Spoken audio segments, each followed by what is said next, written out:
Então é com muita alegria e com muita alegria no nosso coração que nós vamos receber esse homem de Deus, o pastor Marcos Feliciano, vai trazer a palavra do Senhor. Quero convidar que ele venha aqui à frente, em nome do Senhor Jesus. Aleluia. Glória a Deus. Vamos ficar de pé, meu amado. Aleluia. Glória a Deus.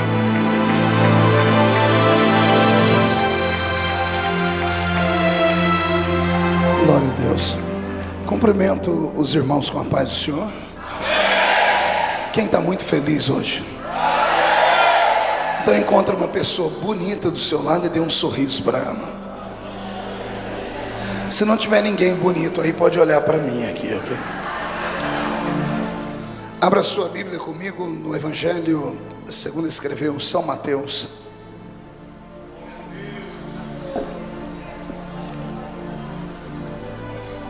Mateus capítulo de número 11. E aconteceu que, acabando Jesus de dar instruções aos seus 12 discípulos, partiu dali a ensinar e a pregar nas cidades deles. E João, ouvindo do cárcere falar dos feitos de Cristo, enviou 2 dos seus discípulos a dizer-lhe: És tu aquele que havia de vir, ou esperamos outro? E Jesus, respondendo, disse-lhes: Ide e anunciai a João as coisas que ouvis e vedes. Os cegos veem, os coxos andam, os leprosos são limpos, e os surdos ouvem, e os mortos são ressuscitados, e aos pobres é anunciado o Evangelho. Bem-aventurado é aquele que não se escandalizar em mim. E partindo eles, começou Jesus a dizer às turbas a respeito de João: Que fostes ver no deserto? Uma cana agitada pelo vento? Sim, que fostes ver? Um homem ricamente vestido? Os que trajam ricamente estão nas casas dos reis. Mas então, que fostes ver? Um profeta? Sim, vos digo eu, e muito mais do que um profeta, porque é este de quem está escrito: Eis que diante da tua face envio o meu anjo, que preparará diante de mim o teu caminho. Em verdade vos digo que entre os que de mulher têm nascido, não apareceu alguém maior do que João. Todavia, aquele que é o menor no reino dos céus é maior do que ele. Feche a Bíblia, coloque no banco, pegue na mão da pessoa mais perfumada do seu lado. Se puder atravessar essa faixa de gás aqui, ó. Isso. Aperte a mão da pessoa com carinho até ela falar aleluia. Pentecostal que não faz barulho está com defeito de fabricação, não? Pai, uma vez mais nesta noite nós oramos a Ti. Eu imagino o banquete que o Senhor preparou para a Igreja Voz da Verdade em Cuiabá nessa noite.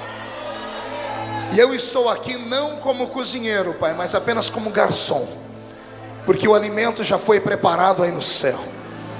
Eu tenho certeza que a comida desta noite foi fervida em azeite, e este azeite vai dar sustância ao seu povo.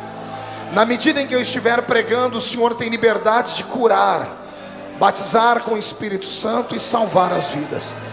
Antes que eu comece a ministrar a sua palavra, cerque esta igreja com a sua presença, e num raio de 5 quilômetros, onde houver um demônio alojado, eu dou a esses demônios segundos para sumirem daqui, porque se não sumirem, serão queimados pelo poder da sua glória que aqui será manifesta. Abre as comportas do céu sobre esta igreja, e mande do céu para a terra uma comitiva de anjos, que estes anjos desçam trazendo brasas de fogo nas mãos. Comecem a esparramar estas brasas entre nós, e onde houver um crente cheio do Espírito Santo, pega ele nesta noite, Jesus, e mostra o caminho da verdadeira adoração.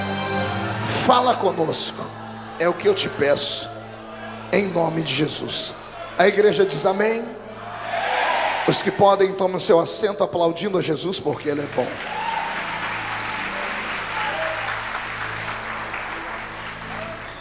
Queridos, a mensagem desta noite é uma daquelas mensagens que a gente escuta uma vez na vida Então eu queria que você me emprestasse o seu coração nessa hora. O Evangelho de Mateus é um dos evangelhos mais lindos da Bíblia. Paralelo a ele nós temos outros três: Marcos, Lucas e João. O Evangelho de Mateus é o evangelho destinado aos hebreus.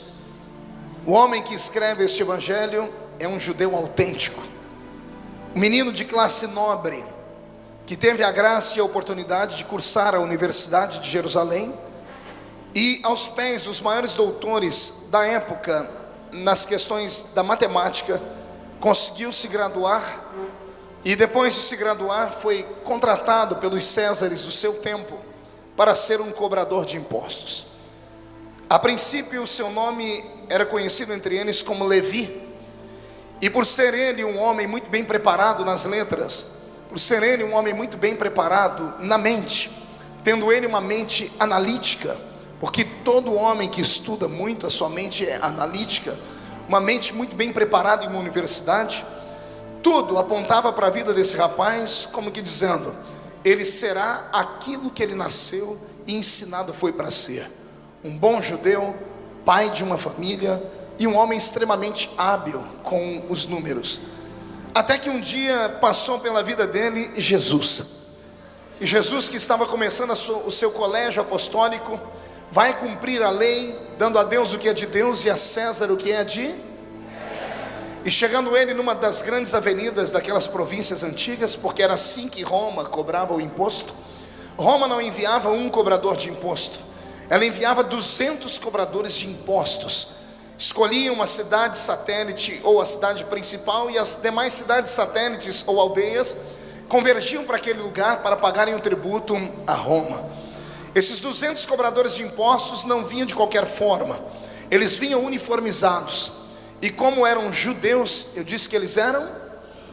Acotovele o seu irmão e diga: se é Roma que está cobrando, por que não colocar romanos para cobrar? Eis aí uma estratégia dos Césares: não querem queimar os seus filhos, porque qualquer romano poderia ser linchado em praça pública, caso houvesse um motim entre os hebreus. Então eles aliciavam judeus e colocavam judeus contra judeus. Da mesma escola de Levi nós temos Zaqueu, que se esconde em cima do alto da árvore, não porque era pequenino como muitas pessoas pensam, não porque ele quer ver Jesus de uma maneira privilegiada. Na verdade, ele chegou ali de madrugada, porque já haviam dito que Jesus passaria por ali. E ele queria apenas olhar Jesus de longe, porque como ele era muito conhecido como cobrador de impostos, possivelmente a multidão poderia linchá-lo. E é Jesus que o expõe, faz ele descer da árvore, e a presença de Jesus livra ele da morte, porque as pessoas respeitavam Cristo. Mateus está sentado em uma escrivaninha, mas ao lado dele tem mais 199 cobradores de impostos, 100 à esquerda da avenida, 100 à direita da avenida. A multidão logo de manhã vem se apinhando para pagar o tributo a César, porque César era extremamente violento e puniam aqueles que não pagavam tributo com a morte. Então lá vem os aldeões, os pobres, os ricos, os que trabalham no meio da roça, os empresários, enquanto eles vão formando filas para pagarem o tributo, lá vem Jesus com a escola apostólica pré-inaugurada. E eu imagino os discípulos dizendo: Senhor, como temos cruzadas para realizar, vamos fazer assim, cada um de nós fica numa fila, quando a fila estiver menor, trazemos todos juntos. E Jesus nesse dia deve ter dito assim: hoje não, nós vamos ficar todos juntos, porque um desses cobradores de impostos é diferente, eu tenho na vida dele algo especial. Penso eu, digo eu, não a Bíblia, eu imagino os discípulos olhando para os cobradores de impostos e rindo. Pergunte por quê? Roma tinha uma estratégia para salvaguardar a vida dos cobradores de impostos. Pergunte qual? Usavam uniforme. Por serem judeus, eram barbudos. Por serem judeus barbudos, colocavam na cabeça um quipá. Então imagine você numa avenida, olhando para a esquerda e para a direita, vendo 200 homens com a mesma roupa, com a barba, com o rosto tapado por uma barba e um quipá na cabeça. Possivelmente nem a família os reconheceria ali. Isso era uma estratégia para guardar a integridade física daquelas pessoas, e quando eles fossem embora daquela província, ninguém sonhasse quem eram eles. E de repente Jesus vai passando, não sei se pelo primeiro, pelo segundo, terceiro, não sei qual o número dos cobradores de impostos. Eu sei que ele bate o olho em um e diz: é aqui que eu vou pagar o tributo. E os discípulos estão com ele. O homem que está sentado lá na escrivaninha atrás dela não está sozinho. Há um guarda da guarda pretoriana ao lado dele, com espada, escudo e todo o armamento bélico de Roma, exatamente para impedir o motim e guardar a vida do cobrador de impostos. E agora o homem que está cobrando impostos ele tem agilidade e tem pressa, porque é uma multidão que tem que pagar impostos. Ele mal olha nos olhos da pessoa, ele só pergunta nome, marca num papel, recebe o tributo, devolve o troco e dá um recibo. Quando chega a vez de Jesus ser atendido, e com ele o seu colégio apostólico, esse homem que está sentado atrás da escrivaninha não olha nos olhos dele. Está ali, pega um nanquim, pega um papiro e pergunta seu nome. E ele, Yeshua. Yeshua do quê? Yeshua Hamashia. Qual é o nome da sua mãe? Maria. E o nome do seu pai? Eu imagino um silêncio. Eu perguntei o nome do seu pai, cidadão. Eu imagino Jesus dizendo, eu sei, mas eu estou aqui pensando qual o nome dos meus pais eu te dou. Se o nome do meu pai celeste, se o nome do meu pai da terra. Isso já começa a dar um nó na cabeça do cobrador de impostos. E ele deve ter pensado, é mais um louco hebreu. E Jesus dá logo o nome do pai dele, Yosef. Pode colocar o nome do meu pai, Yosef. Qual é a sua profissão? Carpinteiro. E o seu colégio aí, que foi cobrado, que foi vendido? Quais os móveis que vocês fizeram? Quanto você tem que pagar de tributo? Tudo isso muito rápido. Jesus libera os dinares, paga. Esse homem anota, pega o tronco, devolve com o recibo, olha nos olhos dele pela primeira vez e diz, Shalom Adonai. Próximo da fila. Jesus pega o tributo, pega o recibo, dobra, vai virando as costas e de costas para ele diz, Levi, me segue. O Levi que está aqui atrás da escrivaninha tem um susto. O soldado que está do lado dele já fica em posição de guerra, porque o nome do levita, ou o nome do cobrador de impostos foi declarado. Eu imagino o Levi colocando a mão no peito, pergunte por quê? Procurando um crachá, não tem nada com o nome dele. Ele olhando a mesa, vê que por um momento ele deixou alguma coisa escrita com o nome dele. E quando ele percebe que não tem o nome dele, ele nunca viu aquele barbudo nazareno. O nazareno está se distanciando. Levi tem uma mente analítica, e todo ser humano que tem uma mente analítica, ele não leva indagações para casa, ele questiona.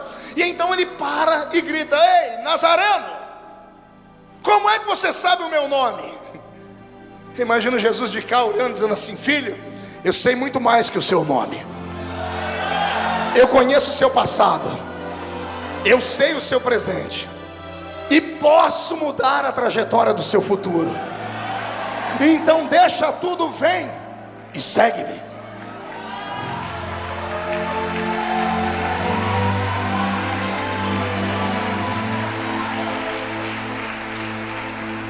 O nome dele então, quando isso acontece, a multidão que está ao redor, todo mundo começa a marcar, dizendo, aquele ali é Levi, marque aí, não tem muitos Levis nessa época, vamos traçar a linha genealógica dele, vamos chegar à família, vamos liquidá-lo. Ele sai dali acompanhado com Jesus e a sua trupe, eles saem de cidade, e no meio do caminho Jesus diz, a partir de hoje vamos te chamar de outro nome, para facilitar, para ninguém saber quem é você. Seu nome a partir de hoje será Mateus. Os anos se seguem. Eu imagino alguém um dia perguntando, o avô dele, ou o neto dele, ou o filho, dizendo, papai, ou vovô, como foi sair da mão de César e vir para a mão de Jesus? E ele dizer, o dia que a minha carteira de trabalho foi dada baixa pelo César, eu pensei que iria passar fome. Mas quando abri a minha carteira no futuro, eu vi que ela foi assinada por Jeová Jiré, o Deus da providência.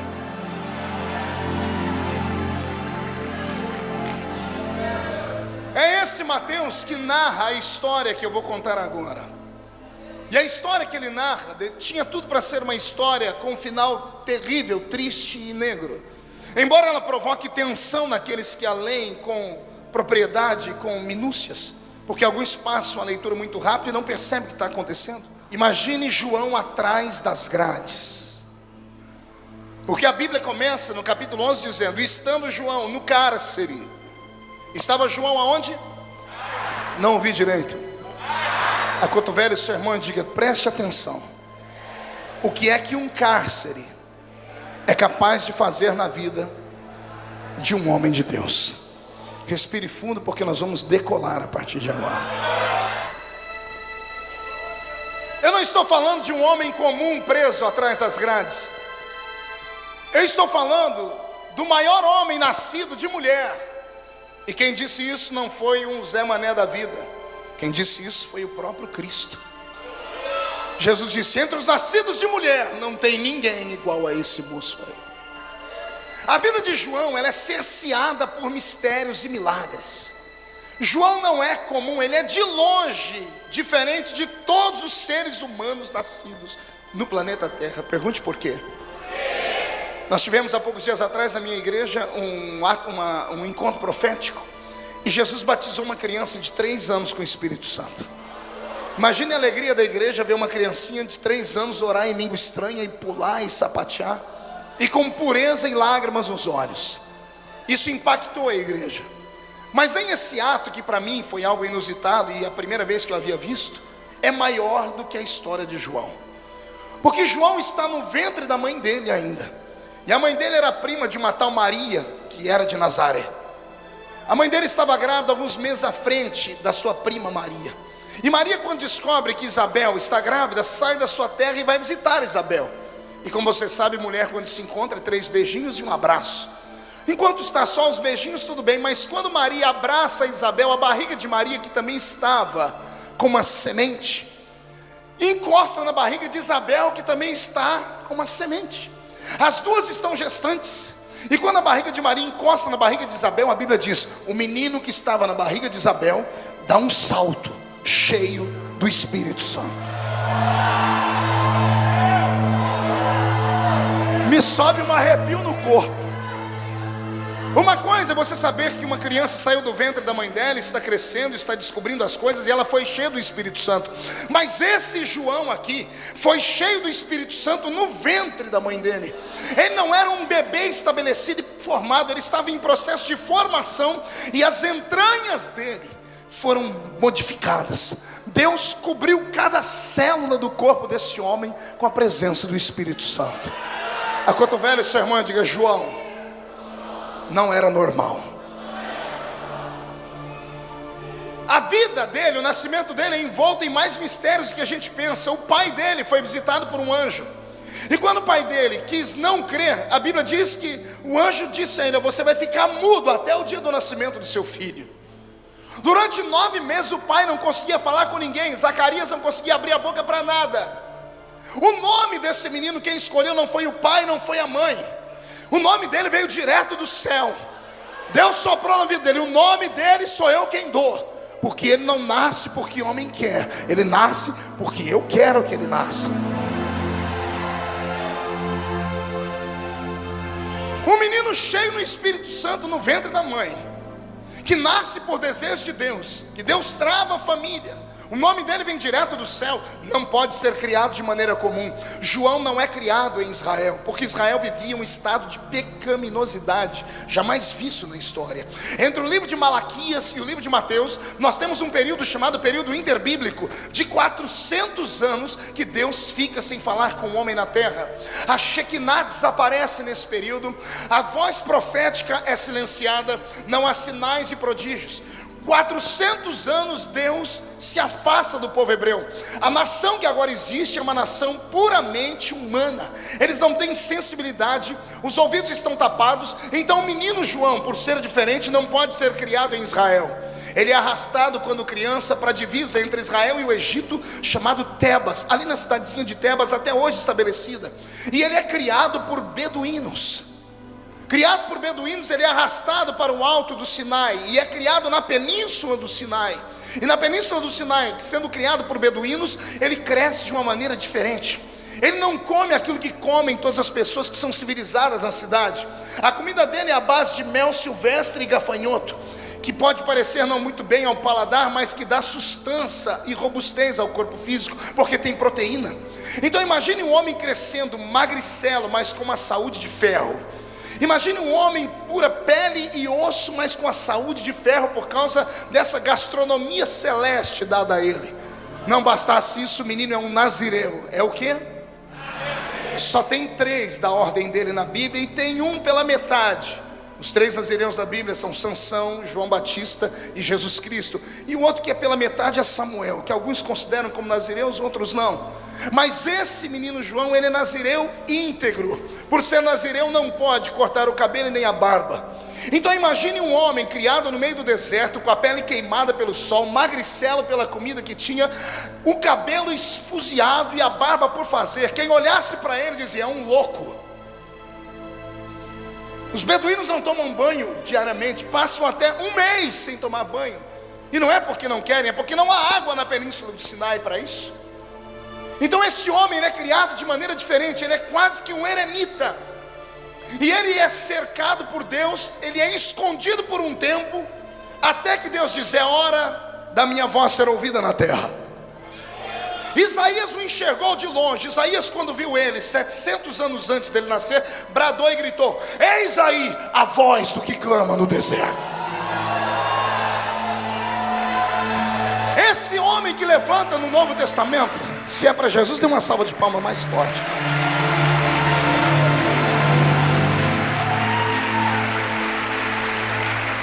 Esse homem que aparece no cenário de Israel agora do nada, além de vir com a cabeleira desgrenhada, a barba por fazer, magricelo, pele queimada, um semblante hostil, não há nenhum tipo de humor na vida dele.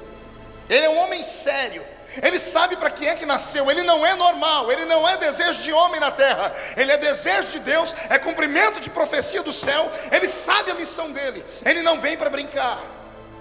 Quando ele aparece no cenário daquele jeito, Deus ainda marca ele de uma maneira diferente. Pergunte qual? Todo mundo usava roupa de pano. Lá vem ele vestindo com uma roupa feita do pelo do camelo. Não é da pele do camelo, como muita gente diz e lê errado, porque nenhum ser humano suportaria usar uma roupa feita pela pele de um dromedário, que é o animal que mais suporta calor no meio do deserto. A roupa dele foi feita do pelo do camelo. Feita do quê? Acotovele o seu irmão, diga: você conhece mais alguém que usou uma roupa dessa ou não? Esse tipo de roupa na Bíblia tem como estilista o próprio Jeová. Não, eu vou dizer de novo. Deus, além de cuidar do nascimento dele, da criação dele, da alimentação dele, Deus também cuidou da vestimenta dele. Teve um outro homem no Velho Testamento, do mesmo nível de intimidade e poder profético que ele, que usava uma roupa igual. Você lembra da história dele? Tem um rei deitado em uma cama, e o rei é de Israel, mas o coração dele é de Baal. O nome dele é Acabe. Ele percebe a morte se aproximar, e ele manda chamar 2 dos seus súditos, com certeza 2 magos ou 2 sacerdotes desviados, e diz a eles: subam ao monte de Baal, e perguntem a Baal se eu vou viver ou se eu vou morrer. A distância era 30 dias a pé, ou 12 a 13 dias, de 7 a 13 dias de carruagem. Então, Acabe espera que o retorno da palavra venha 13 dias depois, ou um mês depois. Só que os meninos saem de manhã, no finalzinho da tarde eles entram na recâmara do rei. O rei está deitado na cama e eles estão tremendo. Acabe se assusta e diz: mas já foram até Baal? Baal já disse se eu vou viver ou se eu vou morrer? E eles tremendo dizem: no meio do caminho encontramos um homem, e ele tinha uma autoridade forte demais. Esse homem olhou para nós e disse: perguntem a Acabe se porventura não há Deus em Israel para ele consultar. Como ele não consultou o Deus de Israel, voltem e avisem: do leito em que ele subiu, ele não desce, ele morre. Acabe está apavorado, olha nos olhos dos moços e pergunta: mas qual é o nome desse homem? Os 2 se entreolham, morrem de medo de morrer pela mão do rei agora, porque nós não perguntamos o nome dele, ficamos com medo dele. Ele apareceu do meio do vento, ele apareceu do nada. Elias tinha esse dom na Bíblia. Ele aparecia aqui e sumia de lá. Era um homem anormal. Até hoje Israel tem Elias como uma espécie de profeta fantasma. Também pudera, ele não era normal mesmo. Ele está no alto da montanha, vendo uma nuvem em forma de uma mão chegando, e ele grita: vai chover muito. Ele vai ao carro desse rei, momentos antes dessa história que eu estou contando agora acontecer, ele diz: olha, Acabe, aparelha o teu carro e vai embora, porque eu ouço o ruído de muita chuva. Acabe usava um carro real puxado por pelo menos 4 cavalos árabes, possantes. Acabe pega essa carruagem e sai correndo, e a Bíblia diz que quando ele chega no palácio dele, Elias já está lá encostado no muro.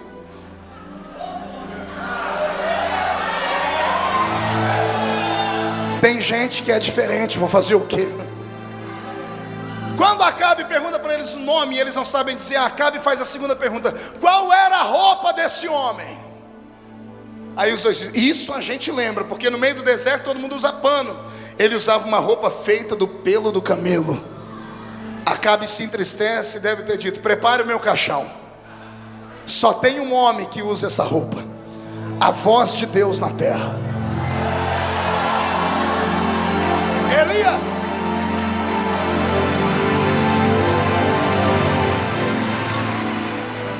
Quando João aparece no cenário de Israel, quando ele entra em Jerusalém, com aquela roupa feita do pelo do camelo, os mais velhos que contavam as histórias de pai para filho, e isso sucessivamente, se lembravam que só havia um homem na Bíblia, ou na história daquele povo, que usava uma roupa como aquela, era Elias.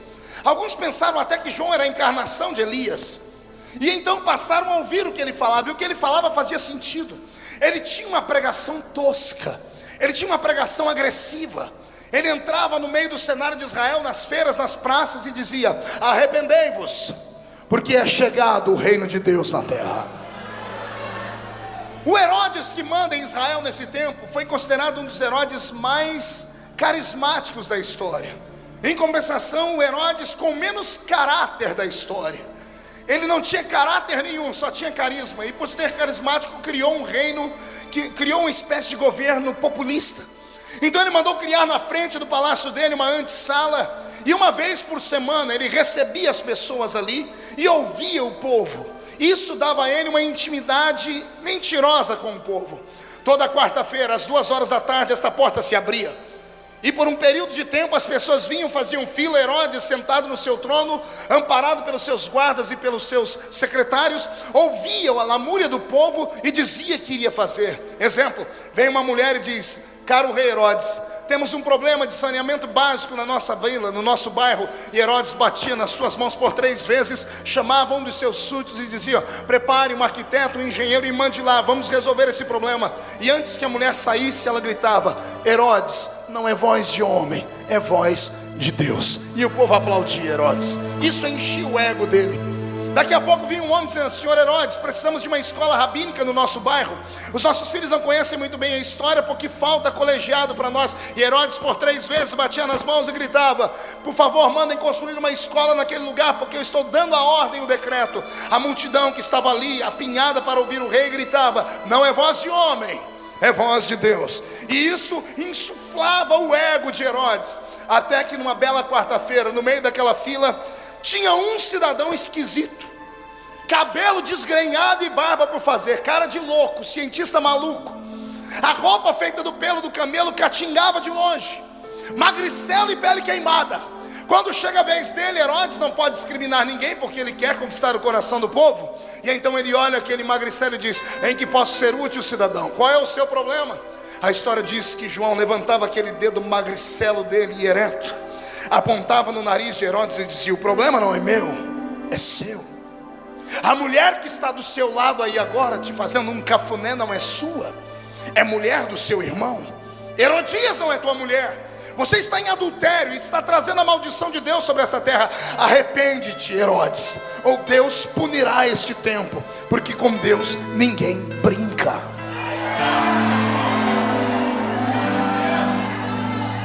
Pense num homem macho, pense num cabra que tinha caráter, que sabia quem é que estava ao lado dele, não temia ninguém. A palavra dele, ao invés de fazer o rei mandar os soldados levantarem e prenderem ele, faziam com que o rei tremesse. E o rei, passando mal, sai de cena.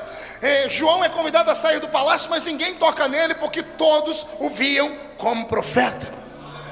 Herodes então tem uma pedra no seu sapato. Na semana seguinte ele proíbe a entrada do Batista dentro desse santuário, dentro dessa sala de reunião. E antes de entrar, Herodes pergunta: o homem está aí? Alguém diz: não, ele está proibido de entrar aqui. E lá vai Herodes, sentando no trono, abrindo um sorriso amarelado, porque o seu pecado está exposto, mas o povo está ali. E do lado de fora, porque não havia ar-condicionado naquela época, uma janela feita no meio da parede, do lado de fora tem uma caixa de madeira colocada, e um homem subindo em cima dela e usando a mão em forma de um megafone. Quando ele escuta a voz de Herodes lá dentro, ele grita: Herodes adúltero, Herodias não é tua mulher, arrepende-te. Herodes não dormia mais, porque o profeta não era apenas um homem religioso. O profeta era a consciência política do reino. Toda vez que os homens pensam que são Deus, Deus envia sobre a terra um profeta para colocar o homem no lugar dele. E eu profetizo que dessa noite não vai sair homens e mulheres dessa igreja, vai sair uma geração profética para a cidade de Cuiabá e para o Brasil.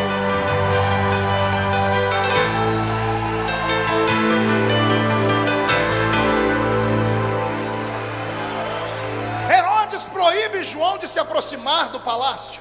E João começa a fazer suas reuniões na frente do palácio, a 100 metros de distância, porque não tem quem pare o coração de um profeta. O profeta sabe que podem até matá-lo, mas não podem matar as profecias que saem dos seus lábios. Até que João é proibido de entrar em Jerusalém. Ele é proibido de entrar onde? Como ele não pode entrar em Jerusalém, João resolve pastorear. E o missionário, profeta, vira pastor. E ele funda uma igreja bem na margem do Rio Jordão. E ele começa a pregar ali. E um belo dia, numa quarta-feira, Herodes, todo almofadinho, perguntando aos seus súditos: estou bem para receber o povo. O senhor está lindo, Herodes. Bajuladores dizendo: o senhor está perfeito. Quando ele senta no trono dele e manda abrir as portas, não tem uma alma para reclamar com ele. E o rei começa a perguntar: mas cadê o povo? Os secretários começam a coçar a cabeça e Herodes inquire: cadê o povo? E alguém tem que dar notícia. O povo tá lá. Lá onde? Ali aonde? O povo está ali na beira do Rio Jordão. Por quê? É que abriu uma igreja lá. Mas quem é que está lá para arrastar a cidade inteira? É aquele profeta que veio aqui pregar. O senhor não deixa ele entrar aqui. Jerusalém não recebe o profeta. Então Jerusalém desce até onde está o profeta para ouvir o profeta. Recebe uma palavra. Homens fecham uma porta. Homens fecham até 10 portas.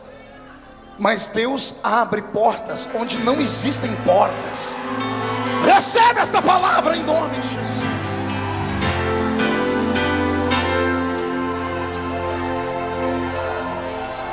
A igreja de João cresce. E João agora começa a ser conhecido não como profeta.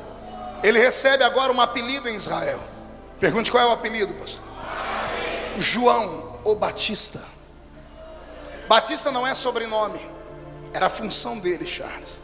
João o Batista.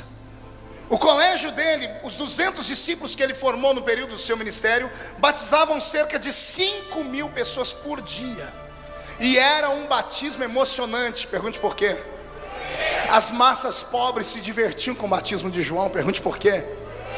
Eles viam a aristocracia de Jerusalém, eles viam os filhos nobres, os homens que vinham de tribos mais privilegiadas.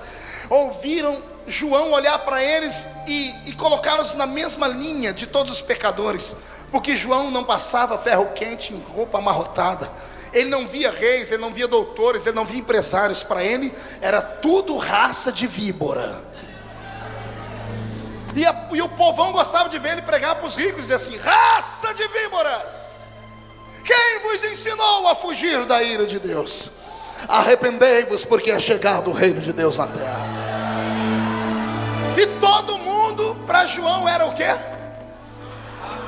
Víbora. Era o quê? E uma víbora é uma cobra. Então todo dia João batizava as cobras de Israel. E o povo ficava ali só para ver. Eu imagino o povo gritando: dá-lhe, João, que cobra é essa? E João dizia: vem cá, sua cascavel. Tibum, vai embora. Vem cá, sua urutu cruzeiro. E o povo: dá-lhe, João. Tibum, vai embora. Vem cá, sua caninana. Tibum, vai embora. O povo: dá-lhe, João. Vem cá, naja. Tibum, vai embora. E o povo: quem é essa outra cobra, João? Até um dia, quando ele estende a mão e ele vai chamar uma cobra, a boca dele trava. Ele treme.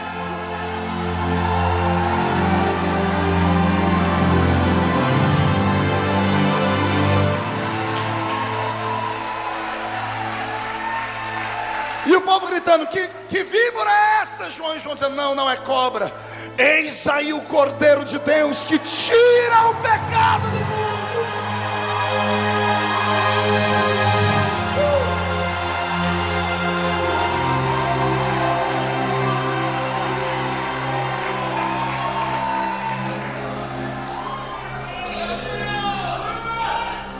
quando João vê Jesus descendo, pela primeira vez, João, o Batista, sai das águas e a multidão se cala. A murmuração é natural, o povo está perguntando: quem é esse? Que até João vai falar com ele, recebe ele lá em cima. João escutou. E a declaração de João acabou até hoje com o moral dos irmãos batistas tradicionais. Eu tenho pena quando eu cito isso, porque os batistas tradicionais, aqueles que não gostam do carisma nem do mover do Espírito Santo, ficam aperreados com João. João vai sofrer na mão deles o céu, porque João é o único batista da Bíblia. E quando ele vai sair, olha o que o batista fala: esse é o homem que eu falei para vocês. Eu batizo com água para arrependimento, mas ele vos batizará com o Espírito Santo e com fogo.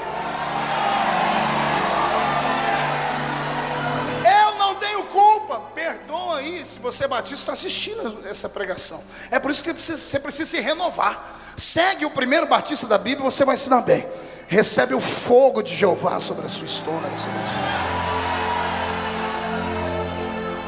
João, quando pega na mão de Jesus, ele vem descendo, e ele não está só escoltando, ele está negociando com Jesus. Pergunte o quê? Ele está dizendo: o senhor não pode dar uma palhinha e me batizar? E Jesus diz: não, João, para que se cumpra a lei, você me batiza. Mas eu lhe batizar? E Jesus dizendo: sim, você. Na mente de Jesus já estava a marca da lápide de João escrita: o maior homem nascido entre mulher. Pegou o meu Cristo, o homem mais puro do mundo, e batizou ele nas águas. Quando João levanta Jesus tremendo, quando Jesus está tirando a água do rosto, o céu se abre. Lá vem o Espírito Santo em forma corpórea de uma pomba e pousa em cima de Jesus. A massa humana que ali está e João perdem o fôlego. Não bastasse isso, enquanto o Espírito Santo pousa sobre Jesus, Jesus fica cheio do Espírito Santo. Lucas diz que Jesus ficou cheio do Espírito Santo. Não bastasse isso, Deus vem dar o golpe de misericórdia. O céu permanece aberto, e lá do céu vem a doce voz do meu Deus dizendo: eis aí o meu filho amado, em quem me comprazo.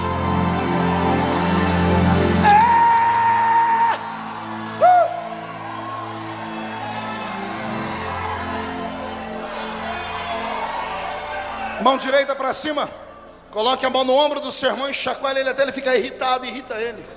Diga: você está entendendo? Deus te trouxe hoje aqui para te contar uma história nova, e Ele vai sacudir a sua fé. Só quem crê nisso, dá um grito para acordar a Cuiabá inteira.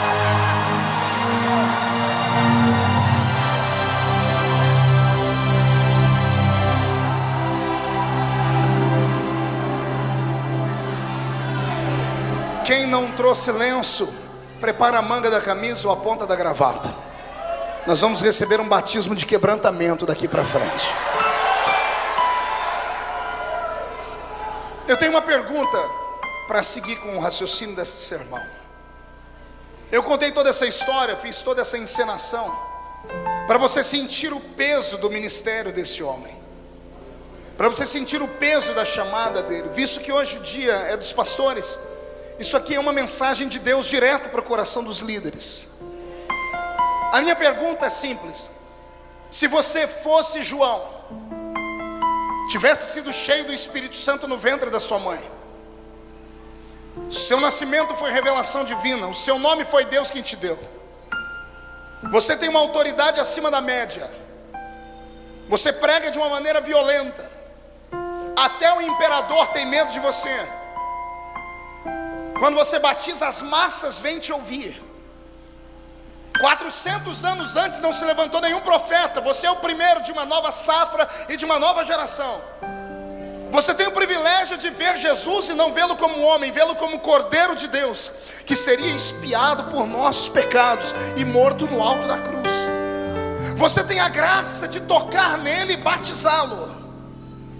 Ao tirá-lo da água, você vê, você não tem um vislumbre invisível, você não está em transe, você vê a olho nu o Espírito Santo descer sobre ele. Você ouve a voz de Deus dizer: é o meu filho. A pergunta que eu faço: você teria dúvidas de que ele era o Messias? Sim ou não? Pergunte para o seu irmão. Vamos nos politizar aqui. Pergunte a ele: o que você acha? Lembre tudo que eu falei. Fala aí, o homem era diferente. Você viu o Espírito Santo, você ouviu a voz de Deus. Alguém teria dúvida de que Jesus era o Messias? Sim ou não? Não ouvi sim ou não? Então me explique. Porque o homem do capítulo 11 do livro de Mateus, trancado atrás das grades, quando recebe a visita de 2 discípulos, porque só sobrou 2, ele teve 200, enquanto o ministério era próspero, enquanto ele era famoso em Israel, enquanto havia uma espécie de proteção divina, uma áurea ao redor dele, enquanto Herodes temia-o, enquanto ele era novidade, uma multidão seguia. Agora ele está preso atrás das grades, numa masmorra, e quem vem visitá-lo é apenas 2. Quando esses 2 colocam as mãos nas grades e querem ouvir uma palavra do seu líder, o líder sai do meio da sombra de uma prisão fétida e podre, e quando se aproxima das grades e segura na mão deles pelas grades, ele está com o olhar trincado, a boca está seca. Pela primeira vez você vê medo, pela primeira vez você vê terror nos olhos daquele que te inspirou. E antes que você fale qualquer coisa, ele agarra as suas mãos e diz: sabem aquele homem que eu batizei no Jordão? Descubram onde ele está e perguntem para ele se ele é aquele que eu estava esperando, ou se eu tenho que esperar vir outro, porque eu já não acredito em mais nada. Senhoras e senhores, essa palavra é tão forte que dá medo falar.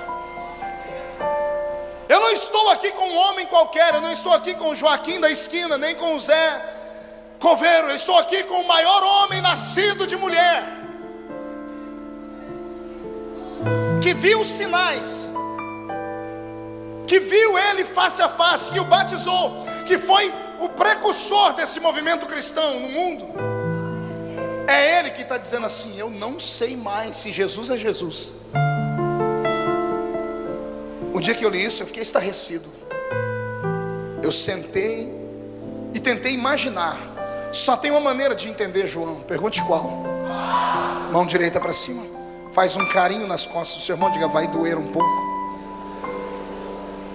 Só tem uma maneira de entender João. É você não olhar para ele de fora da grade. Porque quem está fora vendo alguém preso tem uma ideia do que é que ele está passando. Só tem um jeito de entender João: entra dentro da prisão com ele. Quando ele foi preso, eu imagino a situação, a sensação que ele teve. Deus não avisou ele disso.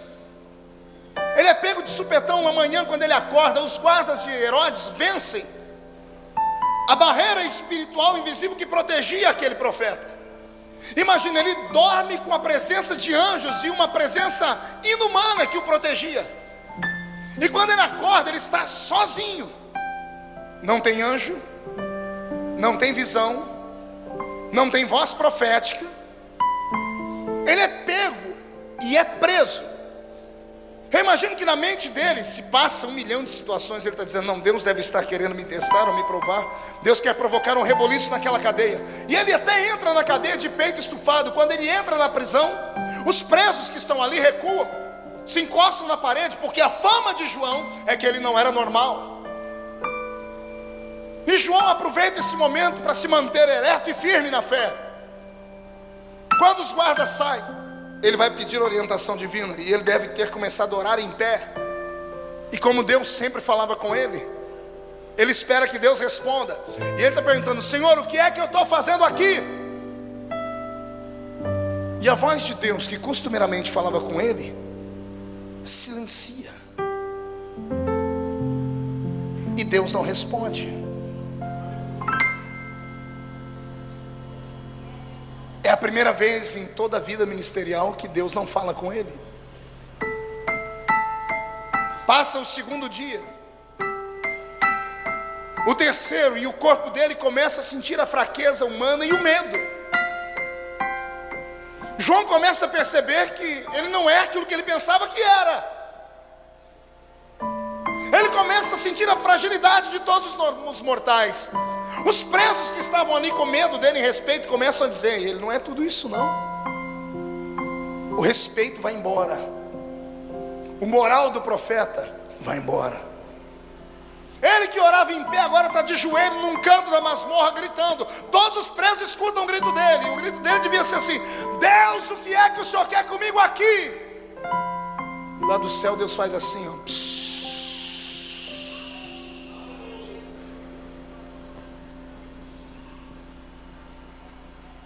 30 dias de silêncio.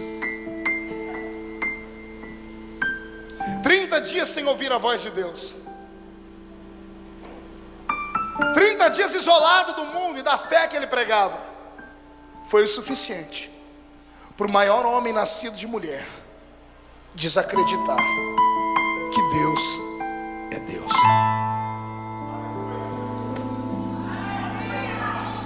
Tem pessoas aqui dentro nessa noite que até queriam dar glória a Deus com a gente, mas depois de muitos anos na fé, estão esgotados. Salomão explicou: a esperança demorada enfraquece o coração. Quando você ouve todo dia alguém falar: Deus vai fazer, Deus vai fazer, Deus vai fazer, e você começa: vai fazer. E passa o tempo, eu não, creia que Deus vai fazer, e passa um mês, um ano, 2, 3, e nada acontece. É natural você ser jogado dentro de uma prisão, a prisão da dúvida. Quando eu olho para João, eu percebo que primeiro, Deus não chama super-homens. Segundo, Deus prova até os maiores. E terceiro, que não existe ninguém que tenha uma fé inabalável. A situação de João me faz entender que mesmo sendo a voz do que clama no deserto, que mesmo sendo o precursor de Cristo, tem dias que Deus nos deixa sozinhos e Ele fecha a boca. E quando Deus fecha a boca, o crente, ele se perde, ele se esmorece. É natural se esmorecer. Pastor, o que eu faço? Se Deus fechou os lábios, significa que Ele me abandonou? Não. Na minha caminhada com Deus, os sofrimentos que eu já passei, e milito na área do sofrimento, são mensagens que Deus tem me dado. Então eu ouço testemunhos de muita gente. Eu descobri nessa caminhada que quando Deus fecha os lábios, Ele abre os olhos. Eu vou repetir: Deus pode ter fechado os lábios para você, mas Ele não fechou os olhos. Os olhos de Deus permanecem sobre a sua vida, sobre a sua família.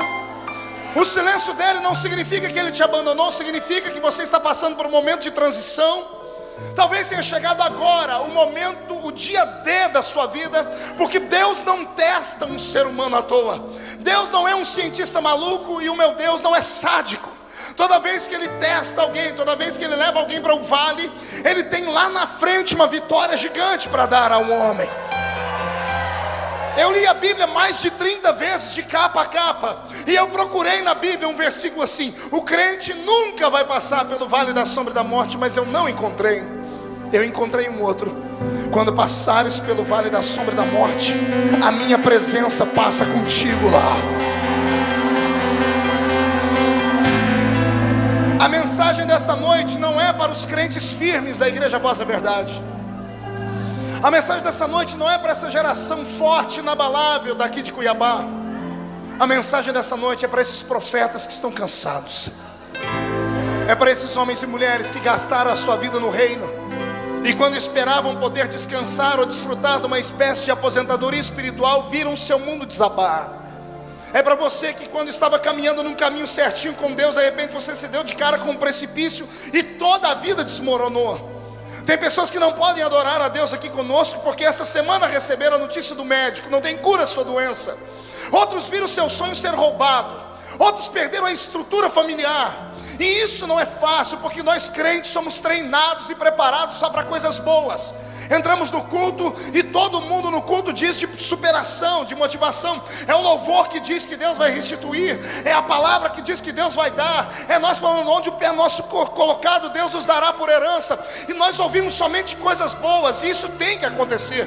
Eu fui ensinado desde criança nas faculdades de teologia que toda vez que eu termino de pregar, eu tenho que despedir o povo da igreja, fazendo eles ter vontade de voltar no dia seguinte, ou eles não têm nem vontade de ir embora. Sou treinado para isso, porque eu sou um profeta da fé. Eu não posso deixar você sair daqui do jeito que você entrou, mas eu não tenho respostas para todas as suas perguntas.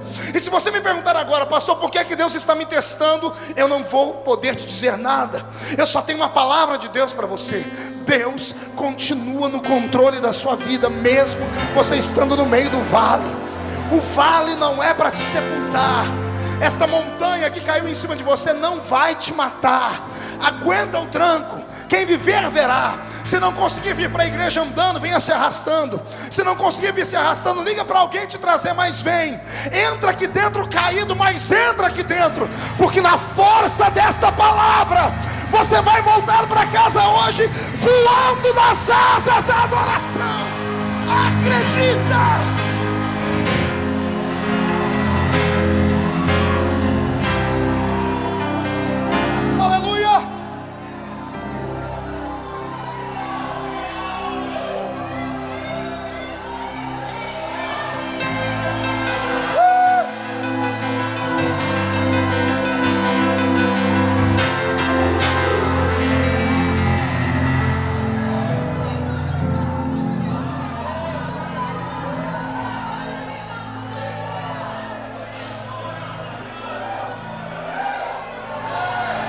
Nenhum profeta está imune à calúnia.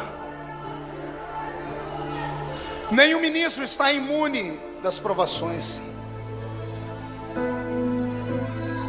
A sua chamada tem que ser testada diariamente, porque o que Deus te deu é grande demais, companheiro. Deus não deixa o ministro dele na zona do conforto por muito tempo, porque senão o ministro, ele corre o risco de pensar que ele não é homem. Ele corre o risco de pensar que ele é o quarto membro da Trindade, ou que ele é uma espécie de semideus. As lutas e as tribulações que Deus envia e permite vir sobre nós é para nos deixar no lugar que Ele nos colocou, para nós entendermos que sem Ele nada somos. João está preso. Os discípulos foram embora.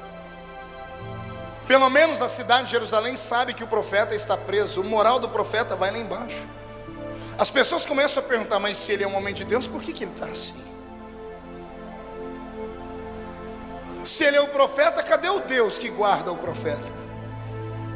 Tem coisas que não têm explicação. No começo do ministério, há 15 anos atrás, eu preguei na cidade de Campinas, num bairro, e eu encontrei lá um jovem pastor que era gerente do Banco Bradesco na época. E ele me confidenciou que ele havia recebido uma chamada missionária para o Chile. E ele então estava vendendo todos os bens dele e estava indo por conta para o Chile. A mulher atingida pela mesma chamada missionária, e eles com uma filhinha recém-nascida na época. Anos mais tarde, eu ouvi tristemente o final da chamada desse homem. Numa bela manhã de domingo, ele deixa a família em casa, a esposa e a filha, pega o saldo de toda a sua riqueza, que era uma motocicleta, uma moto, coloca um terno roto, uma gravatinha e um embornal, e dentro do embornal pão de ceia e vinho. E ele vai atravessar o solapé de uma montanha para ir no meio de uma aldeia onde alguns irmãos haviam aceitado Jesus. Ele está indo como pastor levar a ceia para os servos de Deus. Muito longe era o lugar, quando já estava, o sol estava quase se pondo. Quando ele vai chegando próximo ao lugar, fazendo a volta ao redor de uma montanha, por infelicidade, passa naquele exato momento um caminhão com um grupo terrorista chamado Sendero Luminoso. Como eles viram ele de terno e gravata, fizeram por brincadeira maldosa.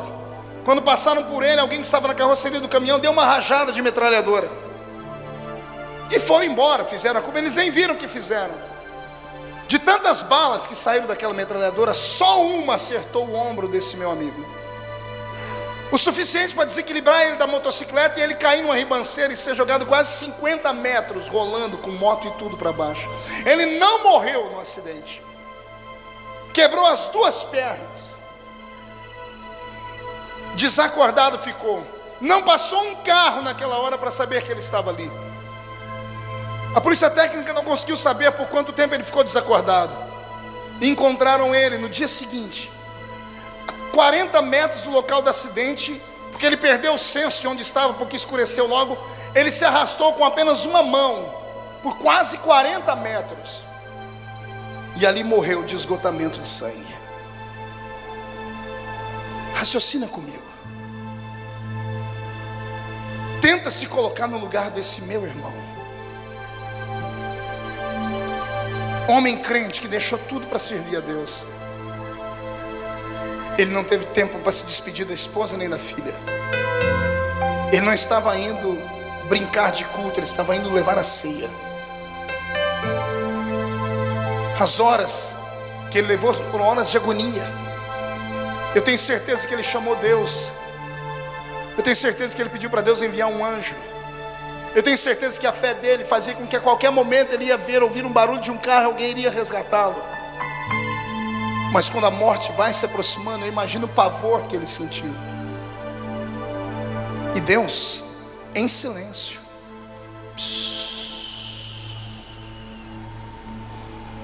por que sofre o justo? Não sei. É trágica a história, mas ela não acaba aí. No dia seguinte, alguém vai e dá notícia para a mulher que ficou com a filha. E a mulher é obrigada a contar para a filha onde estava o pai. Porque a menina começa a perguntar: cadê o pai, mãe? E a mãe dizendo: foi morar com Jesus. E a menina perguntando: por que ele não se despediu de mim, mamãe? E a mãe tendo que aguentar com um nó na garganta, porque alguém tem que ser forte nessa hora. Você não está imune do sofrimento. Ser crente não significa que você é de aço. E ser pastor não significa que você é um semideus. Servir a Deus quando tudo está bem na vida é muito fácil. Adorar a Deus quando todo mundo nos aplaude, quando assovia o nosso nome, quando os holofotes e as luzes da ribalta estão sobre nós, é muito fácil e cômodo. Quero ver você adorar a Deus agora, quando está tudo despencando. Quero ver você olhar pela fresta do céu, porque o céu está de bronze, tentar achar uma brechinha e gritar assim: eu sei em quem eu tenho crido. Eu quero ver você sentir o calor da fornalha no rosto, e os seus inimigos te empurrando para dentro dela, e você sabendo que tem um jeito de aplacar a ira, é só cair do joelho e se dobrar. Mas você arrumar a fé onde não tem, indo para o meio da fornalha e gritando ainda: o meu Deus pode me livrar dessa fornalha. Mas ela vai aquecendo cada vez mais, e mesmo assim você dá um nó na garganta e gritar: mas nem que ele não apague o fogo, eu jamais vou negá-lo, porque ele continua sendo Deus.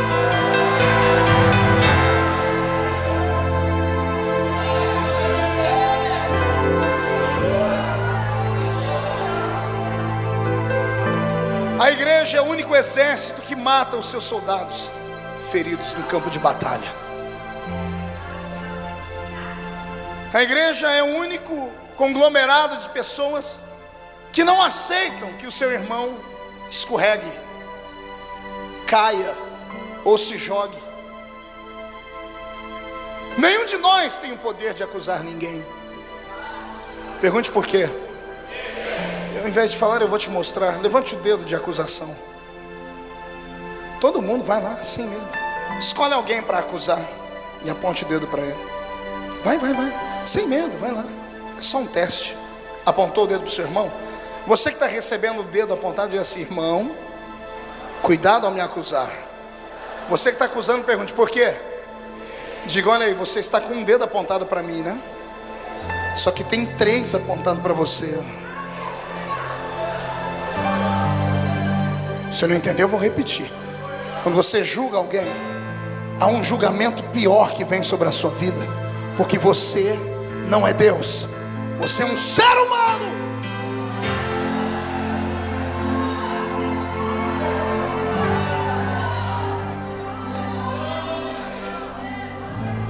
Só quem já foi caluniado sabe o que significa passar pelo vento e pelo vale, porque a calúnia não tem o que você fazer com ela, porque só existem 2 grupos que ouvem a calúnia: os inimigos e os amigos. O inimigo, não adianta você tentar provar para ele que a calúnia é mentirosa, porque como ele é seu inimigo, ele vai sempre acreditar na calúnia. Ao amigo, creio eu, você não precisa tentar se justificar, porque ele é seu amigo, aconteça o que acontecer, ele conhece o seu caráter. Então meu conselho a você nesta noite é essa: fica quieto. Repito, fica quieto. Se esconde debaixo das asas do Altíssimo. Os mais ortodoxos vão dizer: Deus está com um juízo em cima dele. Os mais crentes, como eu, vão dizer: Deus está testando porque quer colocar ele em um nível mais alto lá em cima. E vou repetir nessa noite: não dê atenção aos caluniadores, porque eles não merecem a sua atenção. Os que falam de você porque queriam ser você e não dão conta. Os que falam de você porque a sua presença incomoda eles. Um dia eu estava no meio do mato orando, eu falei: Jesus, o que eu faço da minha vida? Ele falou: por quê? Nada do que eu faço eu agrado. Eu disse: por quê? Antigamente eu usava suspensório. Alguém já viu um DVD meu com suspensório aí? Aí eu usava suspensório, diziam que eu queria mostrar charme e lança-moda. Ninguém sabia que eu cheguei a pesar 98 quilos. Aquilo era para segurar as calças mesmo. Parei de usar suspensório, disseram: agora ele está mais moderninho, está usando gravata xadrez. Fechou a gravata, comecei a usar uns sapatos. Antigamente eu usava uns sapatos mais bonitos, porque a minha grife é uma grife japonesa, é que me deram. E quando alguém sente de me dar alguma coisa, eu sinto de receber, né? E eu usava tudo que os irmãos me davam. Então começaram a dizer que eu era metido.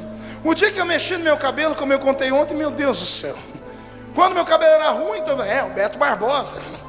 Agora que eu fiquei bonitão assim, agora é o Antônio Bandeiras. Quando eu tinha 98 quilos, fica comendo muito, tá muito, a vida tá ganha. Agora que eu virei esse filé. Palavras da minha esposa: love you. Fico dizendo: agora quer parecer artista. Eu falei: Senhor, como é que eu faço para agradar o povo? O Senhor disse: não tente. Eu falei: por quê? O Senhor me disse: eu vou te dar uma visão. Quem crê em visão? No alto da montanha eu tive uma visão tríplice. O Senhor disse: olhe para cima. Quando eu olhei, apareceu um homem. Esse homem que apareceu era um homem comum, como esse que está do seu lado, só que a imagem dele era fosca. Não havia brilho, não havia nada que refletisse a imagem dele. E eu falei: Senhor, o que significa isso? O Senhor disse: existem homens e mulheres que nascem no mundo assim, nascem sem brilho nenhum. E como nascem sem brilho nenhum, eles se envolvem com essa história de que nunca vão brilhar na vida e morrem sem nenhum tipo de expressão. O Senhor diz: presta atenção na segunda visão. Sumiu aquela visão e apareceu uma outra. Um outro homem. Esse veio da mesma forma, fosco, só que ele foi brilhando e começou a brilhar. Eu disse: Senhor, e esse? O Senhor disse: é uma outra parte da raça humana que nasce sem nenhum tipo de expressão, mas não aceita viver uma vida sem expressão. Eles lutam e alcançam um brilho próprio. Eu já fui ficando alegre. Eu falei: Senhor, esse aí sou eu? O Senhor disse: não, você é o terceiro. Eu disse: qual? Quando falou já, eu olhei para o céu, apareceu um homem. Eu só vi a silhueta e não consegui mais olhar, porque ele brilhava demais. Explodiu a visão, que chegou a arder meus olhos. Eu falei: Senhor, o que é isso? O Senhor disse: existem seres humanos que nascem assim, brilhantes. Falei: explica. O Senhor disse: explico.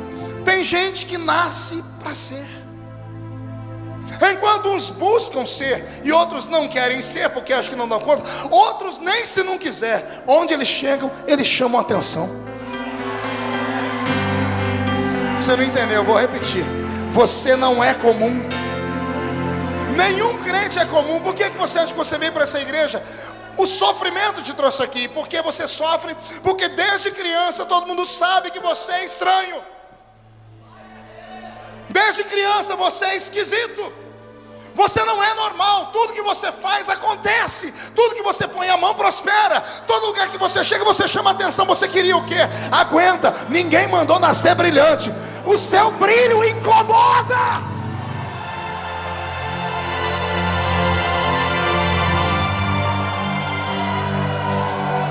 Quer ouvir o meu pensamento? Eu estava sendo entrevistado num programa nos Estados Unidos de TV, e alguém me disse: como é que o senhor se sente sendo tão novo, pregando tanto? Tem vídeo seu no YouTube com mais de 1 milhão de visitas, tem mais de 212 comunidades feitas para mim nesse tal de Orkut.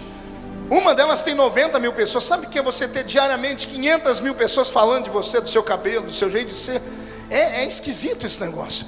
Alguém falou assim: como é que o senhor se sente tendo tanto sucesso? Eu falei assim: eu me sinto comum. Ela disse: por quê? Porque eu nasci para vencer. Ela falou: explica. Eu disse: se eu fosse engraxate, até hoje eu montaria a maior empresa de engraxate do mundo. Se eu fosse padeiro, eu teria a maior padaria do mundo. Se eu fosse escrever um livro de medicina, eu escreveria o maior livro best-seller de medicina. Eu disse: por que o senhor diz isso? Porque eu nasci brilhante. Onde eu ponho a planta do meu pé, aquele lugar é meu por herança. E onde eu toco com a mão, abençoado é. Pastor, o senhor está sendo presunçoso? Não, não sou eu que sou presunçoso. É você que é um bocó. Vou repetir: não é que eu sou pretensioso, é você que é um ignorante, que vem para o culto e fica moado na cadeira, abaixa os ombros e diz: eu sou um crentinho, tenho um carrinho, uma filhinha e um filhinho, tenho um maridinho, vou na igrejinha, e na igrejinha tem um pastorzinho, eu tenho um empreguinho. Tudo para você é no diminutivo, caramba. Que praga de teologia miserável é essa? Se você não se valorizar, ninguém vai te valorizar. Eu repreendo essa teoria do inha e profetizo a teoria do ão. Você é uma bênção. O Senhor vai derramar unção sobre a sua vida. Só quem nasceu brilhante tira o pé do chão para adorar.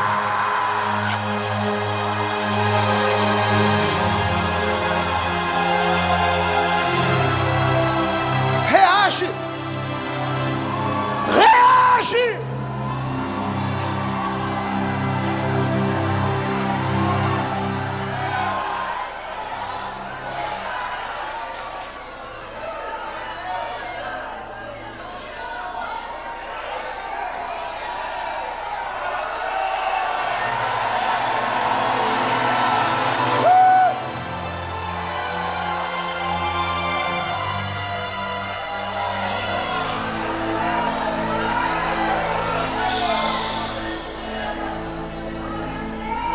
Os dois discípulos de João recebem a ordem.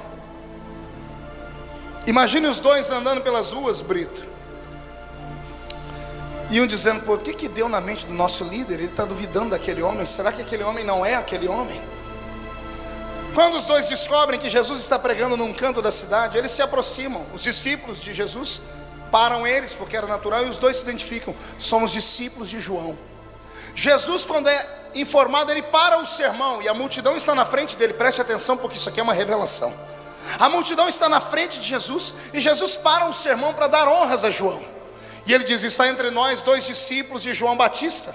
A notícia do cárcere de João não havia chegado nas províncias onde Jesus estava ainda, e o povo tinha João como um profeta. Aí os dois que vêm falar têm a oportunidade. Eles estão tão emocionalmente abalados, que ao invés de chamarem Jesus num canto, eles abrem a boca no meio da multidão e gritam: João mandou-nos aqui para saber se tu és aquele que havia de vir, ou se tem que esperar outro. Imagina o choque na multidão. A multidão começa a olhar um para o outro dizendo assim: calma aí, se João, que é o profeta, não acredita que esse aí é o Messias, estamos sendo enganados. E judeu não aceita ser enganado. A multidão automaticamente começa a recuar e vão pegando pedras, varapaus. Você vai ler no texto que Jesus não passa a chamar mais a multidão de multidão, chama de turba. Turba é uma multidão ensandecida, é uma multidão murmuradora, é uma multidão que está raivosa. A multidão vira turba, eles pegam paus, eles vão apedrejar Jesus, porque Jesus está pregando pela primeira vez naquele território, e João já era conhecido. Os discípulos perguntaram: João não sabe se o Senhor é o Messias ou se tem que esperar outro. A multidão vai linchar Jesus. Quando Jesus percebe a murmuração, olha o que ele faz, está escrito na Bíblia. Ele ergue as duas mãos dele e começa a operar prodígios instantaneamente. Pastor, a Bíblia não diz isso, diz de outra forma. Jesus olha para os dois discípulos de João e diz: voltem e digam a João que vocês estão vendo no presente e ouvindo no presente. Jesus não está dizendo, vai e diz a João que vocês viram, que o povo ouviu anteontem. Não, ele está dizendo, voltem e digam a João que vocês estão vendo e ouvindo. Como a multidão vai querer apedrejar Jesus, Jesus estende as mãos, o cego começa a enxergar, o paralítico começa a andar, o morto, levaram o morto na frente dele, ele ressuscita. Acontece um reboliço no meio da multidão. A multidão começa a dar glórias e Jesus chama os discípulos e diz: voltem e digam a João que vocês estão vendo, que aqui o cego vê, o surdo ouve, o mudo fala, o paralítico anda, o morto ressuscita e o evangelho é anunciado aos pobres.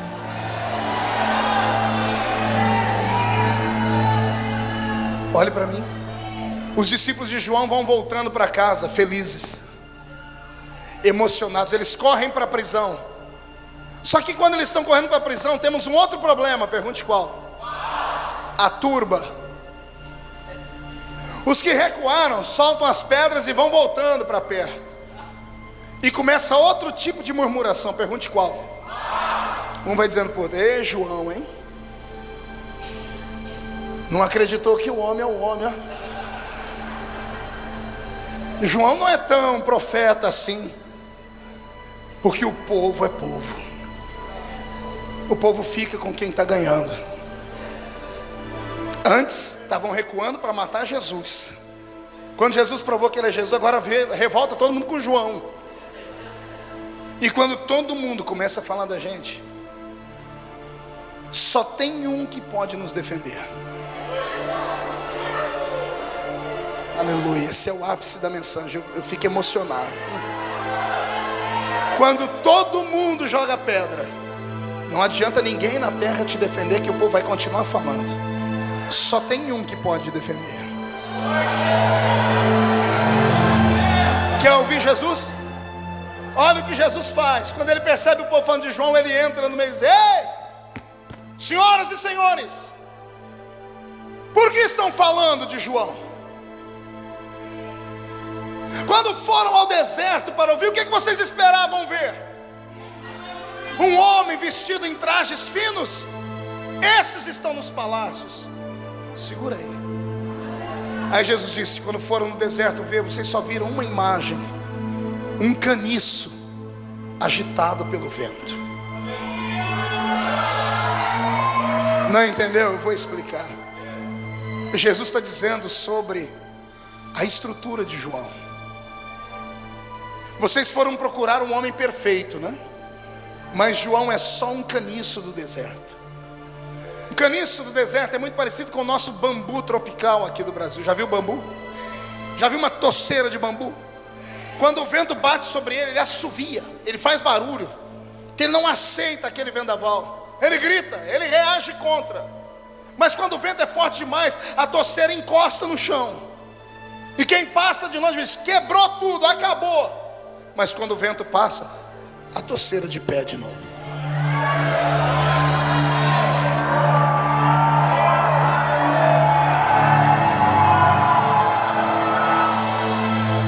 Só que o caniço do deserto tem uma coisa que o bambu do Brasil não tem. Pergunte o quê? Além do vento tem a poeira. E quando vem uma tempestade de areia, além do caniço cair, a poeira que vem enterra ele.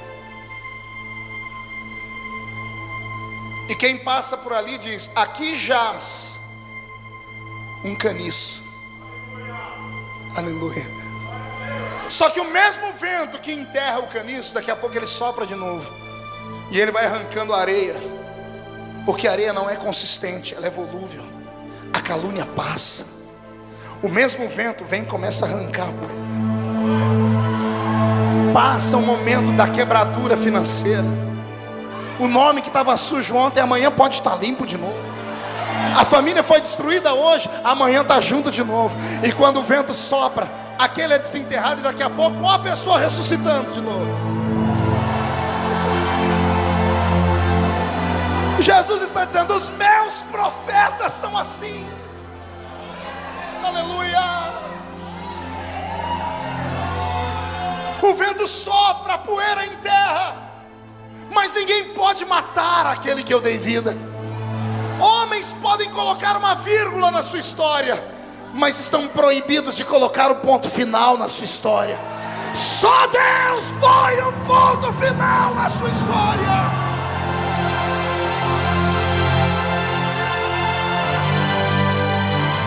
Mão direita ao céu. Faz um carinho de novo nas costas do seu irmão e diga: vai passar. Diga: vai terminar a luta. Aguenta. Segura. Vai passar. Um dia mandaram para mim uma fita, na época era um VHS, do maior pugilista vivo até hoje americano, Muhammad Ali. E um amigo mandou para mim e disse: assista e veja se você descobre a estrutura de Muhammad Ali. Ele é um boxeador diferente dos outros. Está lá ele lá, peso pesado, ele forte, negro parrudo. As lutas dele são estranhas, porque a luta de boxe é uma luta técnica. Tem o tempo certo, tem a maneira certa de você soltar o seu jab. Mas Muhammad Ali inova o boxe. Ele fica no ringue, enquanto o oponente dele está estudando ele, se movendo de maneira técnica, ele começa a dançar no palco. E vai para cá e vai para lá, ele deixa os oponentes dele louco, porque ninguém nunca tinha feito isso. Porque o boxe é uma luta técnica. Foi ele que criou esse negócio de dar murro na cabeça. Quem já viu o pugilista fazer assim? Abre a boca e dá murro na cabeça. Todo mundo achava que ele era pirado, mas isso era uma estratégia para curar uma deficiência que ele tinha. Pergunte qual? A força de Dali não estava no murro, a força dele estava nas pernas. Ele irritava o oponente vinha e descia o braço. Quando ele tomava as pancadas, ele envergava, mas a força na perna não deixava ele cair. Ele voltava e fazia aquelas caretas. Ele debochava do inimigo dele. O inimigo dele, técnico, ia perdendo a paciência com a técnica, e de repente o boxe virava luta de rua. E o camarada que é técnico sabe que ele não pode soltar todos os golpes dele, porque ele vai cansar, é peso pesado. Mas ele irritava tanto os oponentes dele, que o oponente batia, mas descia o braço. Ele não aguentava bater muito, mas pense num homem que aguentava apanhar. Eu assistindo Muhammad Ali, não se escandalize, o Espírito Santo falando comigo. Assim é o crente. Foi como, senhor? Ele não precisa saber bater muito, mas ele tem que saber apanhar. Deixa o seu inimigo irritado, apanha até falar chega, porque vai chegar uma hora que ele não vai ter mais força de te descer o braço. Aí é a sua vez. Aí é a sua vez.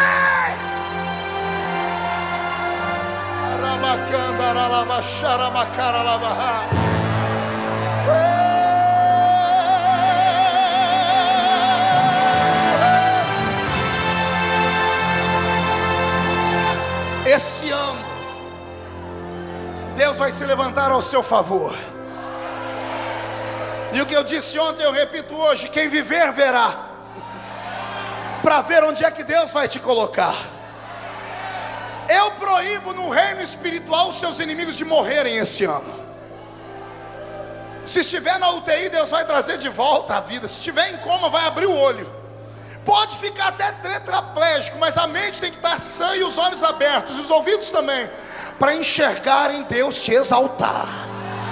Deus vai te exaltar.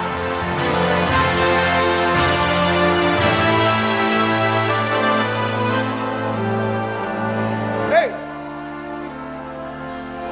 a nossa vida é uma aventura. A nossa vida é muito parecida com os filmes do Jean-Claude Van Damme. Quem já assistiu Jean-Claude Van Damme aqui? E os que não levantam a mão é tudo hipócrita, bocó. Já foi a época que você não podia assistir televisão, então vou perguntar de novo: quem já assistiu o filme do Jean-Claude Van Damme? Não te dava raiva? Ele é um mocinho, luta tão bem, é tão bonitinho, mas ele apanha do começo ao fim do filme. Que raiva! Dá vontade de entrar dentro da tela e bater no cidadão que está lá dentro. Mas quando falta 5 minutos para acabar o filme, a música, a trilha sonora muda. Ele está caído, está um olho pendurado aqui, 3 dentes caídos ali. Vem flechas na mente dele de todo mundo que bateu nele. E ele vai fechando o punho. E ele cria uma cara feia. E ele com um golpe, ele apanhou o filme inteiro, mas um único golpe ele manda o inimigo para a lona. E ele ainda fica com a mocinha no final. Eu profetizo que Deus te coroará, te colocará no pódio. Olha a minha profecia. A mesma profundidade do vale da humilhação, inverta o contrário, e é o local do monte da exaltação que Deus te colocará. Ninguém será aceito sem antes ser rejeitado. Então aguenta, João. E não é porque você teve um momento de luta, onde todos te abandonaram e a sua fé esmoreceu, que Deus vai deixar de te entender.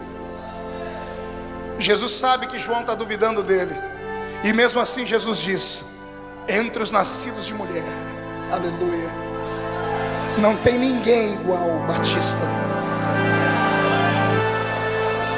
Eu encerro este sermão dizendo a você o seguinte: homens nos julgam por um ato. Faça 99 coisas boas para alguém, você será um santo. Fale com ela uma vez, cometa um ato falho, e você vira demônio da noite para o dia. Acontece isso na igreja. A pessoa tem uma folha de serviço prestado por 30 anos no ministério. Aí ela escorrega aqui, a pessoa vai de herói a palhaço, é expulso, jogado às traças, e o nome da pessoa vira osso para ir na boca de cachorros. Deus não faz isso. Deus é justo.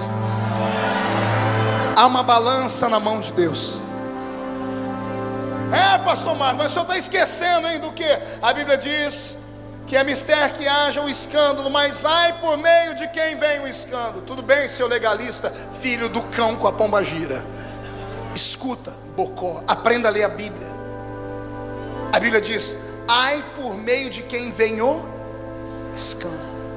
E o escândalo veio por meio de quem? Por quem cometeu o erro? Geralmente quem comete o erro comete em 2 pessoas só, no máximo em 3. E quando chega ao púlpito, o pastor tem o poder de parar aquilo. O problema são aqueles que ouvem e começam a falar, porque esses divulgam. Os fuzileiros são os homens e mulheres linha de frente. Já assistiu filme de guerra? Nunca te passou pela cabeça por que aqueles ali vão na frente, se sabem que vão morrer? Na mente daqueles soldados, eles não vão morrer nunca. Pergunte por quê. Porque enquanto eles estão na frente como fuzileiros, cada um deles tem uma promessa. Há um soldado artilheiro guardando as costas dele, dando cobertura. Você já assistiu o filme policial? Um policial diz: me dá cobertura aqui. Aquele é o artilheiro. O fuzileiro está em linha de frente. Ele está indo confiando no que está atrás dele. Nossos fuzileiros estão morrendo porque não há mais artilheiros. Junta um grupo de pessoas e a única coisa que sai deles é: você viu quem caiu? Você viu quem tombou? Eu quero viver para ver o dia que eu vou encontrar um grupo de crentes tementes dizerem: você viu quem Deus levantou? Você viu quem Deus restaurou? João, a noite fria do cárcere, João, não é o seu último encontro com Deus. E possa ser que você vá parar com a sua cabeça numa bandeja de prata, profeta.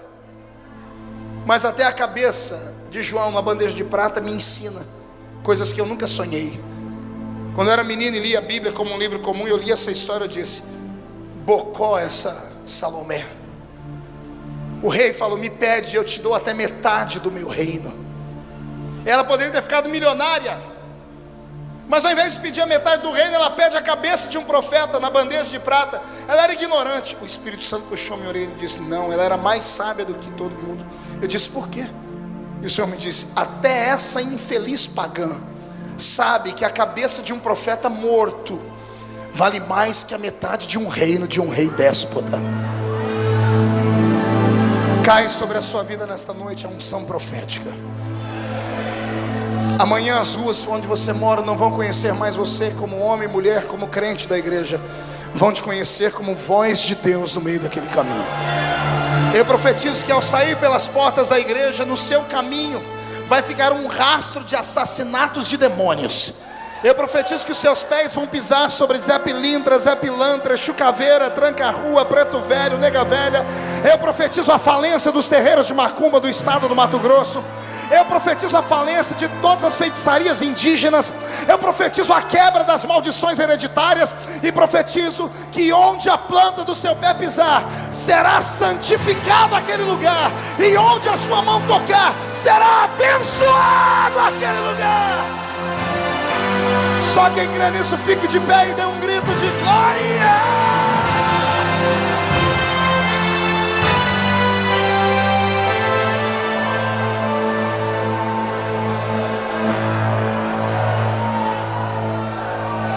Pegue na mão de alguém e feche os olhos.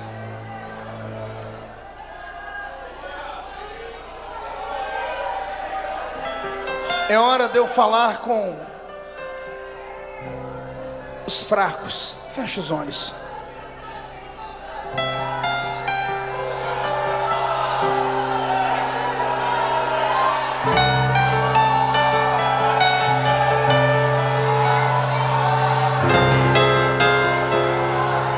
Foi Deus, não foi a propaganda, foi Deus. Não foi a insistência do amigo, foi Deus quem te trouxe aqui hoje à noite. E Deus te trouxe aqui essa noite para te dizer que a história entre vocês dois não pode terminar desse jeito. O Senhor quer colocar o seu nome em destaque. Você é um exemplo do profeta Ezequiel. Profetizou a vida inteira, e no capítulo 47 do livro dele, Deus é obrigado a descer do céu, aparecer para ele em forma teofânica e dizer para ele: ei, meu filho, você começou o seu ministério na beira do rio, está terminando o ministério na beira do rio, e você nunca entrou no rio. Você precisa ser avivado no fim da vida, não só no começo. Quanto tempo sem tomar Santa Ceia mesmo? Quanto tempo afastado da igreja? Quanto tempo desviado dos caminhos do Senhor? Pastor, mas eu fui magoado, eu fui vencido, eu fui trocado, eu fui arrancado, eu fui excluído, eu caí, eu tombei. E a minha pergunta para você é essa: e daí?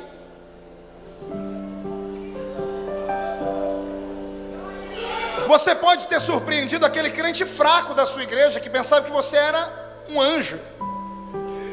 Mas Deus, quando te chamou, já sabia da sua estrutura. Ei, nem você e nem eu temos culpa de Deus ter pegado riquezas espirituais e colocado dentro de um vaso de barro. Homens pensam que o seu vaso era de ferro, ouro, que não pode ser quebrado facilmente, mas você sempre foi e sempre será de barro. Mas o que as pessoas têm a ver se Deus quis colocar joias tão preciosas em você? Você não pode sair daqui brigado com Deus. Você não pode sair daqui para continuar sendo motivo de chacota nas rodinhas evangélicas de Cuiabá. Você não pode sair daqui e perder todo o tempo de serviço prestado a Deus. Você não pode sair daqui para o inferno. Você vai precisar de toda a sua força agora, de toda a sua coragem agora. Porque se você tiver coragem de sair do seu lugar e vir humildemente perto do altar para se reconciliar com Deus, Eu vou orar por você e Deus vai devolver para a sua vida tudo que foi roubado.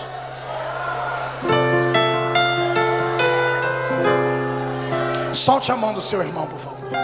Abra o corredor para mim. Pastor, eu estou aqui no meio da rua, aqui tá bom. Sai daí da frente do telão e vem aqui agora. Isso, vem chorando, vem gritando, mas vem.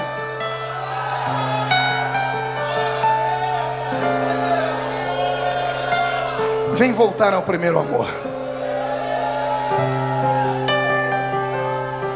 Quero voltar ao início. Fique um obreiro ali para ir explicando para eles irem para os flancos, por favor. Senão vai entupir aqui à frente. Contigo, Senhor. Pode chorar.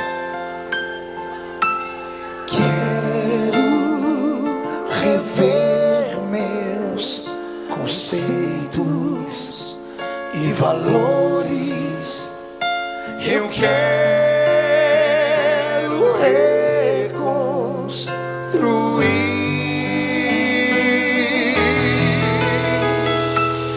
Vou regressar ao caminho. Vou ver as primeiras obras, Senhor. Eu me arrependo, Senhor. Me arrependo, Senhor. Me arrependo, Senhor.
Isso não te toca?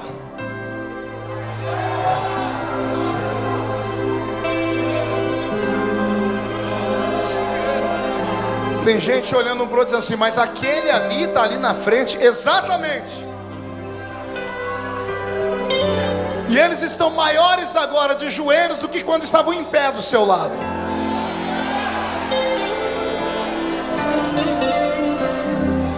Se eu me emociono, pastores, com isso, pastor Dalton, imagina Deus.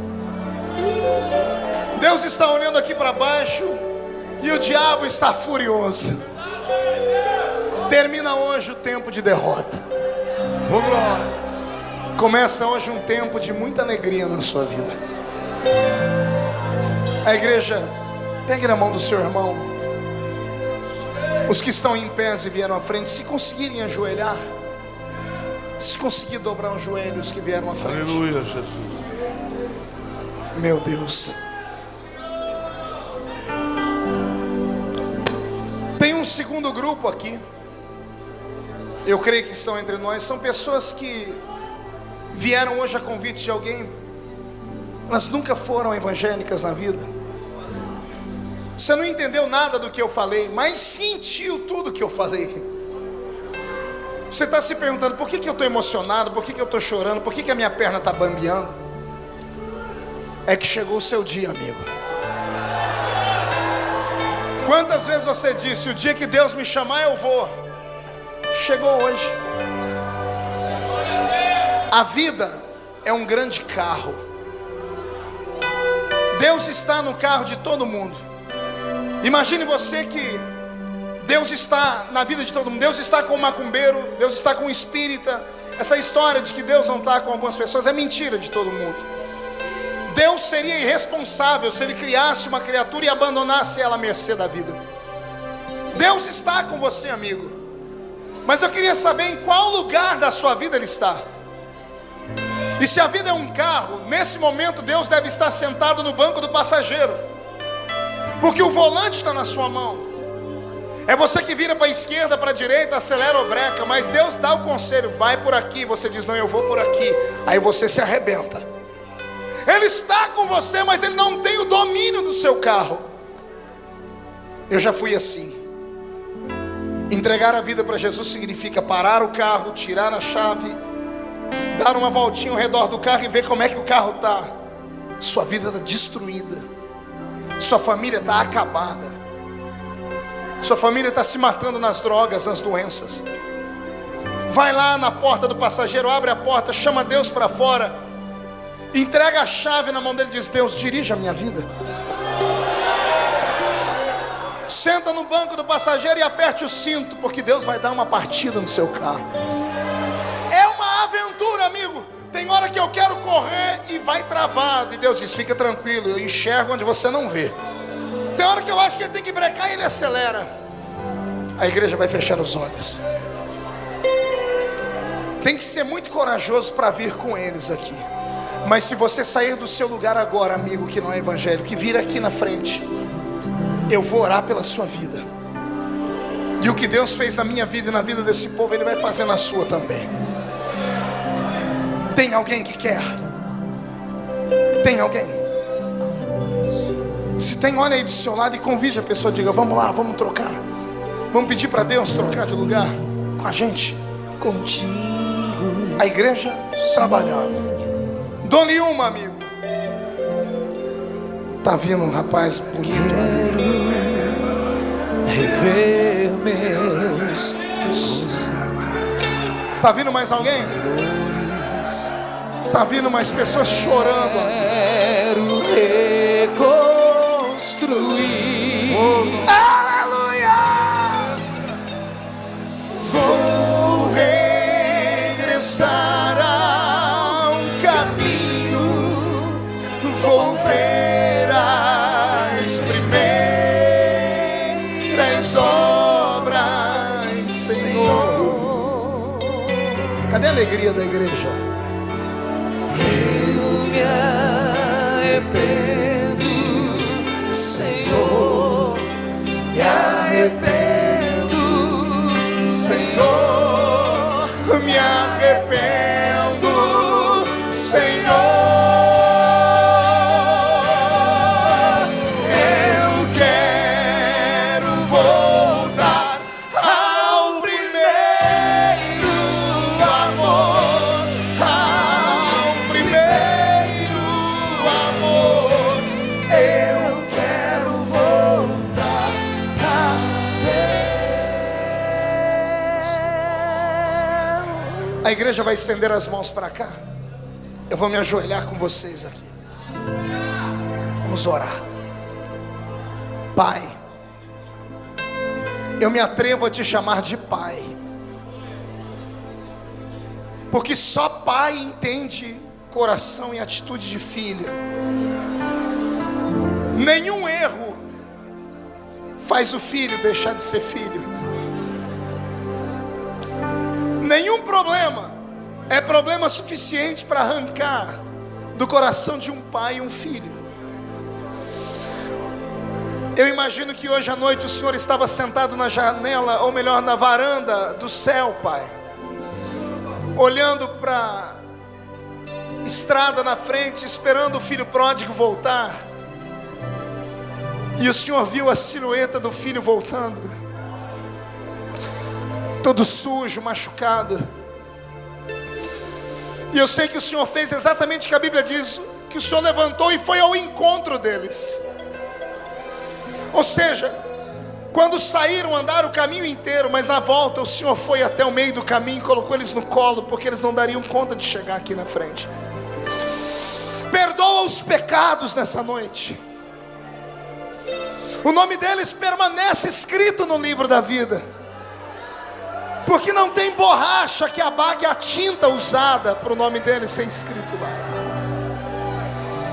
Os que estão te aceitando como Salvador nesta noite estão com os pecados perdoados também, e o nome deles está sendo escrito no livro da vida do céu.